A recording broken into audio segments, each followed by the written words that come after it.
అందరు సరే సోదరి మన్నారా సోదరులారా, నా పేరు పుట్ట ఆంజనేయులు, సిపిఎం పార్టీ వనపర్తి జిల్లా కార్యదర్శి. ప్రధానంగా కార్మికులకు, రైతులకు, కూలీలకు, పేదలకు వ్యతిరేకంగా కేంద్ర నరేంద్ర మోడీ ప్రభుత్వము కొన్ని చట్టాలు తీసుకురావడం అనేది జరిగింది. ఈ పద్ధతిలో చూసుకుంటే కార్మికులకు 150 ఏళ్ల నాడు పోరాడి సాధించుకున్న హక్కులు మొత్తం తొలగించడం జరుగుతూ ఉంది. 29 కార్మిక చట్టాలను 4 లేబర్ కోడ్లుగా మార్చి మొత్తం కార్మికులకు సంబంధించి వ్యతిరేకంగా, కార్పొరేట్ సంస్థలకు అనుకూలంగా, ధనవంతులకు అనుకూలంగా, పెద్ద పెద్ద కంపెనీ యజమానులకు లాభాలు చేకూర్చేటట్టుగా ఈ చట్టాలు లేబర్ కోడ్స్గా మార్చడం జరిగింది. ఈ లేబర్ కోడ్స్ ప్రధానంగా సంఘం పెట్టుకునే హక్కు కార్మికులకు ఉండకూడదని చెప్పి ఈ ప్రభుత్వం తీసుకొస్తా ఉంది. ఈ లేబర్ కోడ్ తెచ్చింది. ఇప్పటికే 7 మంది కార్మికులు సిద్ధమై సంఘం పెట్టుకోవాలని దరఖాస్తు ఇస్తే సంఘం చేయాలని చట్టం ఉంది. కానీ ఇప్పుడు 100 మందికి తక్కువ ఉంటే సంఘాలు చేయొద్దు అని చెప్పి ఇప్పుడు చట్టం, నరేంద్ర మోడీ చట్టం తీసుకురావడం జరిగింది. అదేవిధంగా 100 మంది అంటే చిన్న చిన్న కార్మికులు గ్రామాల్లో తక్కువ మంది ఉంటారు. ఇప్పుడు మార్కెట్ వనపర్తిలో మార్కెట్ యార్డ్ ఉంది, 50 మంది ఉన్నారు. ఈడ 100 మంది లేరు అంటే సంఘం లేకుండా ఉంటే ఎట్లా? చాట కూలీలు ఉన్నారు, వాళ్ళు 30 మంది ఉన్నారు, వాళ్ళకు సంఘం లేకుండా ఉంటే ఎట్లా? కాబట్టి కడుపుకు కార్మికులకు గిట్టుబాటు లేకుండా కూలీ తీసుకురావాలని చెప్పి నరేంద్ర మోడీ ఈ పద్ధతులను నిర్ణయం చేయడం జరిగింది. రోజు కూలీ 178 రూపాయలు ఉంటే సరిపోతుంది అని చెప్పి నరేంద్ర మోడీ నిర్ణయం చేసిండు. 178 రూపాయలు అంటే నెలకు 5,828 రూపాయలు. 5,800తో బతకడం ఎట్లా? అదే నరేంద్ర మోడీ ఆయన దోస్తు గుజరాత్ ధనవంతుడు ఆదాని సంపద 1 నిమిషానికి 90 కోట్లు, ఒక రోజుకు 1612 కోట్లు. వాళ్ళకేమో కార్పొరేట్ ట్యాక్స్ మాఫీ, వాళ్ళకేమో కంపెనీ సంబంధించి లాస్ అయిందని వాళ్ళకు మాఫీ చేస్తున్నారు, బ్యాంకులకు ఎగ్గొడితే మాఫీ చేస్తున్నారు. ఈ పద్ధతుల్లో ధనవంతులకు ఒక మాట, పేదలకేమో ఇంకో రకంగా చూస్తున్న పరిస్థితి ఉంది. కాబట్టి దీనికి వ్యతిరేకంగా రాబోయే కాలంలో పెద్ద ఎత్తున పేదలంతా ఐక్యంగా ఉద్యమిస్తారు. ఇప్పటికే ఫిబ్రవరి 12న దేశవ్యాప్తంగా కార్మికులంతా పెద్ద ఎత్తున దేశవ్యాప్త సమ్మె నిర్వహించడం జరిగింది. ఈ పద్ధతుల్లో ఈ 30 కోట్ల మంది రోడ్ల మీదకి వచ్చిన ఈ ప్రభుత్వానికి ఈ పద్ధతుల్లో ఆలోచన చేయడం లేదు, కార్మికులకు మేలు చేసే పద్ధతులు లేదు. అదేవిధంగా కార్మికులు సంఘం పెట్టుకోవడంతో పాటు సమ్మె చేసే హక్కు ఉండింది. ఇప్పుడు 15 రోజుల ముందు మాకు గిట్టుబాటు కావడం లేదు కూలి రేట్లు, ఈ పద్ధతిలో మాకు కూలి రేట్లు పెరగాలి, మా సమస్యలు పరిష్కారం కావాలని చెప్పి ఆ పద్ధతిలో వాళ్ళు దరఖాస్తు ఇస్తే 15 రోజుల ముందు సమ్మె నోటీస్ ఇచ్చి సమ్మె చేయొచ్చు. కానీ ఇప్పుడు తీసుకొచ్చిన లేబర్ కోడ్ల ప్రకారం 60 రోజుల ముందు సమ్మె నోటీస్ ఇవ్వాలి. అంటే 2 నెలల ముందు సమ్మె నోటీస్ ఇచ్చి వారం రోజులు చర్చలు చేసుకొని సేట్లు చెప్పినట్టు వినాలని చెప్పి ఈ చట్టం చెప్తుంది, లేబర్ కోడ్స్ చెప్తున్నాయి. అంటే సేట్లు ఎంత చెప్తే అట్లా, ప్రభుత్వం ఎట్లా చెప్తే అట్లా, కార్మికుల కడుపు గిట్టుబాటు కాదంటే మీరు సమ్మె చేస్తే మీ ఉద్యోగం తీసేస్తాం, మీ పని తీసేస్తాం అని ఇప్పుడు చట్టం తీసుకొచ్చిండ్రు. కాబట్టి నరేంద్ర మోడీ పేదలను కొట్టి పెద్దలకేస్తున్నాడు, కాకులను కొట్టి గద్దలకేస్తున్నాడు. కాబట్టి ఈ విధానాలకు వ్యతిరేకంగా పెద్ద ఎత్తున పేదలంతా, కార్మికులంతా ఉద్యమించేదానికి సిద్ధం కావాలి.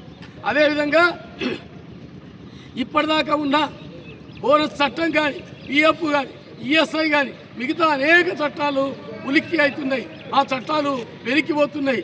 ఈ కార్మికులకు సంబంధించి వ్యతిరేకంగా ఈ లేబర్ కోడ్స్ రావడం జరిగింది. కాబట్టి ఈ 4 లేబర్ కోడ్స్ వెంటనే కేంద్ర ప్రభుత్వం వెనక్కి తీసుకోవాలి. కార్మికులకు అనుకూలంగా ఇంతకుముందు ఉన్న చట్టాలను పకడ్బందీగా అమలు చేయాలని చెప్పి మేము డిమాండ్ చేయడం జరుగుతూ ఉంది. అదేవిధంగా గతంలో రైతులకు వ్యతిరేకంగా 3 వ్యవసాయ చట్టాలు తీసుకొస్తే 13 నెలల పాటు రైతు సంఘాలు పెద్ద ఎత్తున ఉద్యమించి వాటిని వెనక్కి కొట్టడం జరిగింది.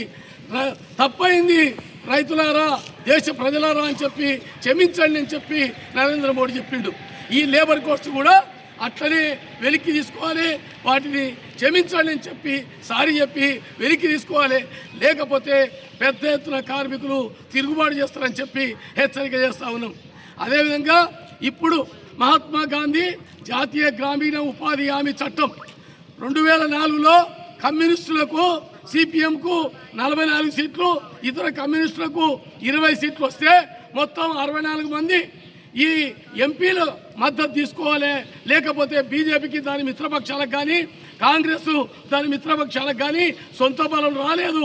కాబట్టి సోనియా గాంధీ అడిగింది, కమ్యూనిస్టులారా మీరు నాకు మద్దతు ఇవ్వండి, మా కాంగ్రెస్కు మద్దతు ఇస్తే మేము మీకు మంత్రి పదవులు ఇస్తామని చెప్పారు. మాకు మంత్రి పదవులు వద్దు, ఉన్న ఊర్లో పని కల్పించండి, పేదలకు పొట్ట చేత పట్టుకొని పట్టణాలు దేశాలు పోతున్నారు, ఆ పని కల్పించాలంటే సరే అని ఒప్పుకొని ఈ జాతీయ గ్రామీణ ఉపాధి హామీ పథకం చట్టం వచ్చింది. దానివల్ల కార్మికులకు దాదాపు భారతదేశంలో 30 కోట్ల మంది గ్రామీణ పేదలకు ఉపాధి హామీ వల్ల పని గ్యారంటీ వచ్చింది. వాళ్ళకి ఇంతో అంతో వాళ్ళకు ఈ వెసులుబాటు అయ్యేటట్టుగా వచ్చింది. కానీ ఇప్పుడు ఈ నరేంద్ర మోడీ ఆ చట్టాన్ని మహాత్మా గాంధీ జాతీయ గ్రామీణ ఉపాధి హామీ చట్టం ప్రకారం 90 రూపాయలు, 190 రూపాయలు కేంద్ర ప్రభుత్వం భరించి 10 రూపాయలు మాత్రం రాష్ట్ర ప్రభుత్వాలు భరించేది. ఇప్పుడు ఈ చట్టం మార్చేసిండ్రు, చట్టం పేరు తీసేసిండ్రు. ఇప్పుడు నరేంద్ర మోడీ తెచ్చిన చట్టం ఏం చేస్తున్నారంటే విబిజీ రామ్జీ చట్టం తీసుకురావడం జరిగింది. అంటే ఈ మహాత్మా గాంధీని చంపిన జీరామ్జీ అంటే నాథూరామ్ గాడ్సే పేరు పెట్టి ఈరోజు కొత్త చట్టం తీసుకొచ్చిండ్రు. మహాత్మా గాంధీని చంపిన అని పేరు పెట్టిండ్రు, మహాత్మా గాంధీ పేరు తీసేసిండ్రు. అది పేరు తీయడమే కాకుండా గతంలో 90 రూపాయలు కేంద్రం ఇచ్చేది ఇప్పుడు 60 రూపాయలే ఇస్తామని చెప్పి ఉపాధి హామీకి నిర్ణయం చేసిండ్రు. 40 రూపాయలు రాష్ట్రం భరించినాకనే మేము 60 రూపాయలు ఇస్తామంటున్నారు. అంటే ఈ రాష్ట్రం భరించలేని స్థితి ఉంటే ఉపాధి హామీ పనే ఉండదు. కాబట్టి రాబోయే కాలంలో గ్రామాల్లో జరుగుతున్న ఉపాధి హామీ పథకం రద్దయ్యే పరిస్థితి కనపడతా ఉంది. కాబట్టి ఇంతకుముందున్న మహాత్మా గాంధీ జాతీయ గ్రామీణ ఉపాధి హామీ పథకాన్ని యథావిధిగా తీసుకురావాలని చెప్పి డిమాండ్ చేస్తున్నాం. అదేవిధంగా విద్యుత్ సవరణ చట్టం తీసుకొచ్చిండ్రు. విద్యుత్ సవరణ చట్టం కింద అమల్లోకి వస్తే మనకు తెలంగాణ రాష్ట్రంలో 200 యూనిట్లు కరెంటు కాలుస్తే 0 బిల్లు వస్తుంది. అంటే మనం కరెంటు బిల్లు కట్టాల్సిన అవసరం లేదు. కానీ విద్యుత్ సవరణ చట్టం కింద అమల్లోకి వస్తే మనము 10 యూనిట్లు కాల్చిన కరెంటు బిల్లు కట్టాల్సి వస్తుంది. మన ఇంట్లో మనం ఉండి మనము గవర్నమెంట్కు కిరాయి కట్టినట్లు ఉంటుంది.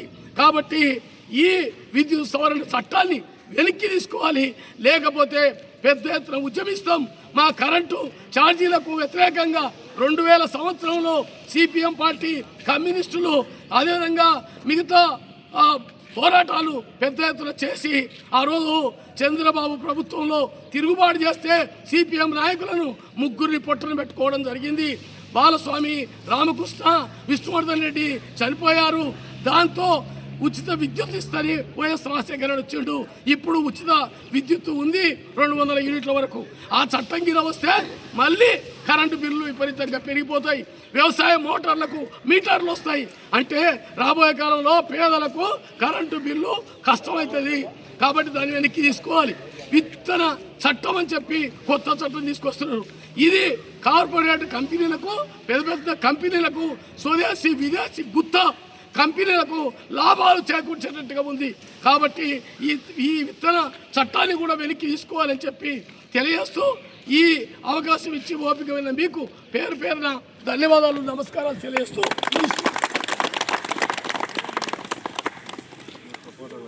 ఫోటో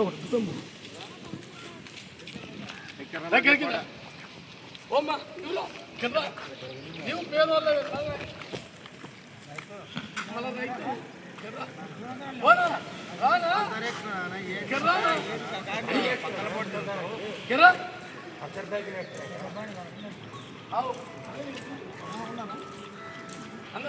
అందరూ నిలబడాలి,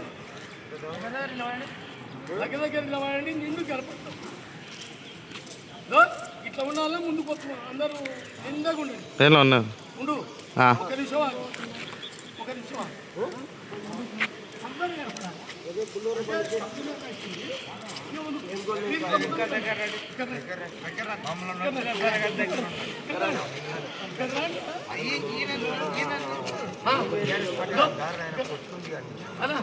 అలా ఇక్కడ రండి.